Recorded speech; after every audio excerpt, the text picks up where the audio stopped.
chapter 2. And why y'all turning to Philippians chapter 2? Because it upsets me whenever I see people who are trying to change their lives, but they don't put so much out there that it's hard to come away from it. When you done been out there doing some real gangster stuff, when you done been out there doing some real big girl stuff, and you just out there and you done put the pictures out there, you done put the videos out there, you done did all this stuff, and now you're trying to come in and clean those things all up. And many times there are many of us who try to run away from it. But Jesus said, I will take all of that stuff and work it for the good. I'll take all that stuff. Never, because you understand and know that that's the life you lived. Own it. And now as you own it, I can take it and begin to work something out in it and begin to take you to that place of promise if you allow me. But many times we try to hide from it. We try to make people forget who we once was. Because we see that at one time in life, Paul was Saul. And in the midst of changing his name, he was a new creature. Old things passed away. But there were many people who wanted to remind him of who he was. And many times when he went into many neighborhoods and many areas, they wouldn't even say Paul, they would say Saul. And he got to remember, no, Paul. I'm Paul. And no, that's not who I am. Because if they can catch him being Saul, then that lets them know he out to get us. Because Saul was a killer. Saul was a persecutor. He was that one who was against everything Christian. And so to come along and to now change his life and live that life for Christ, it was work within itself. Because it was a challenge. Because now I have to rewrite everything that I did in my past life. That's a journey within itself. Amen? Philippians chapter 2, verse 15 and 16 says, so that you may become blameless and pure, children of God without fault, in a crooked and depraved generation, in which you shine like stars in the universe, as you hold out the word of life, in order that I may boast on the day of Christ that I did not run or labor for nothing. I did not run or labor for nothing. I did not run or labor for nothing. It is a shame when we spend all our time doing whatever it is that we're doing, but because we didn't get our lives right, we miss Jesus. The most heart-wrenching thought is when you read the passage and it tells us that he walks up and he comes to that day of judgment. And Jesus says, depart from me, for I know you not. That is a heart-wrenching thing to know that you lived your entire life and you say that you were doing all the right things. You was living the right way, doing the right things, being in the right places and all those things, but because you didn't deal with your heart. Because many times we do everything that we do for folk and we ain't doing nothing for Jesus. We spend all our lives trying to please folk, even when it comes to church. Some of us, the reason we didn't put on the outfit we really wanted to put on because we didn't want to hear your mouth when we got to church.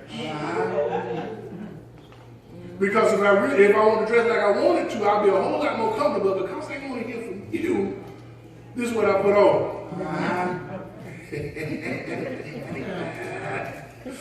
Many days I want to come here and say some things to you, but I can't because it's going to change how you look at me. But it's the truth. And many times there's some things that I say I shouldn't have said, but I say it because I was hurt. Because hurt brings out hurt.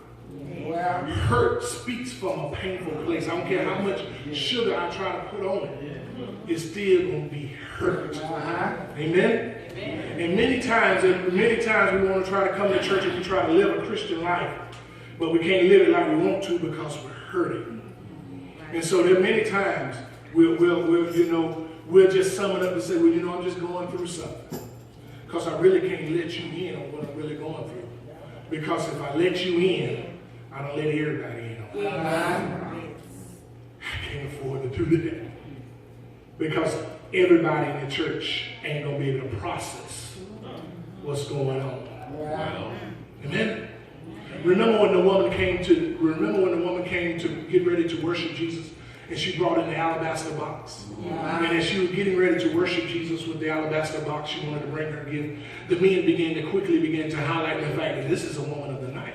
This is a woman of ill repute. This woman here, God, you gonna let this woman in here? And my question has always been, 12 disciples, how y'all know her like that? How y'all know that woman business that good? Because y'all want to be hanging out with Jesus. How y'all know what her business is? Because she on a whole other side of town. All right. Doing her thing. Now, yeah.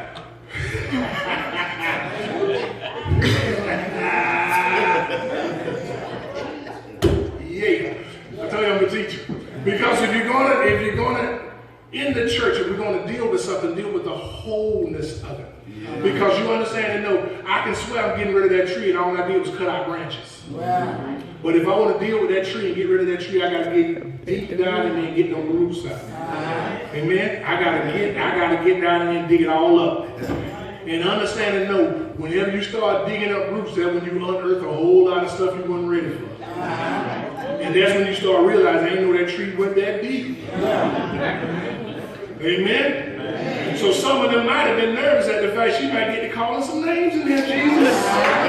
Get this woman up out of here. Get her up out of here.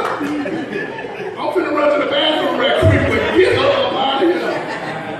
Oh, she called my name, Jesus.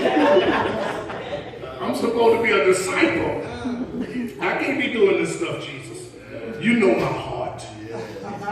But the Bible says that Jesus welcomed her in, and she broke the box to let you know that she wanted to give all.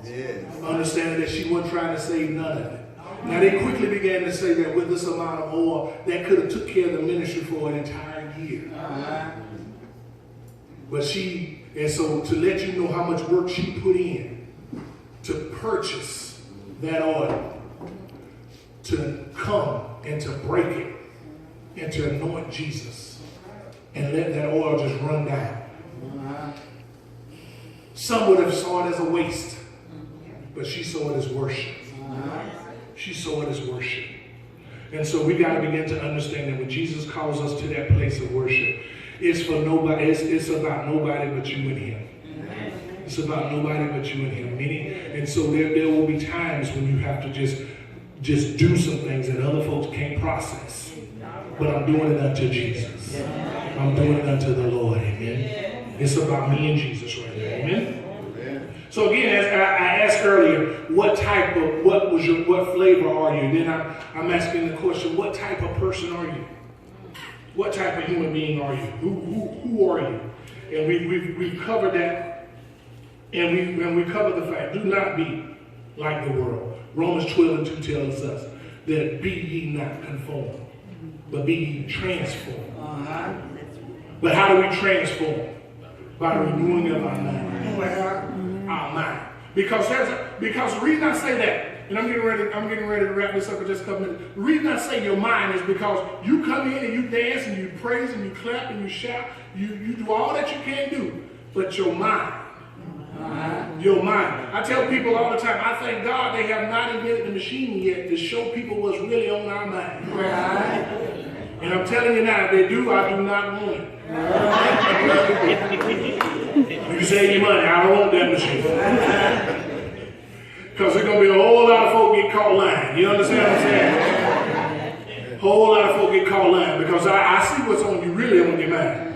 And really because some of the stuff that we think about when we're supposed to be in the house of the Lord. Ooh, Jesus. Some of the stuff that comes across. See what I'm talking about? just sitting here, my mind supposed to be stayed on Jesus. But Lord, sometimes I got to